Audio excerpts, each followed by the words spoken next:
Inaresto ng mga otoridad ang isang lolo dahil sa kasong statutory rape at lascivious conduct isinampa laban sa kanya sa bayan ng Narbacan, Ilocos Sur. Police Master Sergeant Robert Basan Abella Jr. sa report.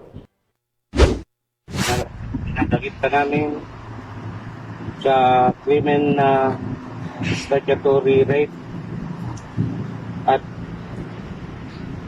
lascivious conduct under Section 5 of RA number 7610 na itinaba ng korte. Naaresto ang isang 67 years old na lalaki na si alias Eric sa bisa ng warrant of arrest na isinilbi ng track team ng Narbacan Municipal Police Station. Katuwang ang Ilocos Sur Provincial Intelligence Unit at 103rd Regional Mobile Force Battalion 1 noong Pebrero 19, 2025 bandang 1:00 ng hapon sa barangay Nangoneg East, Narbacan, Ilocos Sur.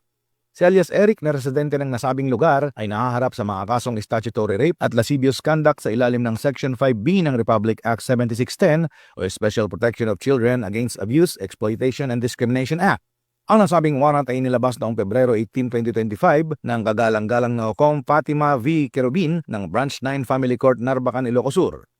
Ang kasong statutory rape ay walang inilaang piyansa habang itinakda naman sa halagang 200,000 pesos ang piyansa para sa kasong lascivious conduct. Patuloy na nasa kustudiya ng mga otoridad si alias Eric habang hinihintay ang kaukulang paglilitis.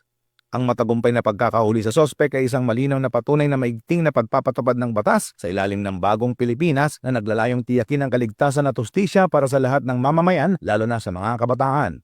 Mula dito sa Ilocos Region, ako po ang inyong PNN correspondent, Police Master Sergeant Robert Abella Jr., alagad ng batas, tagataguyod ng Balitang Pulis.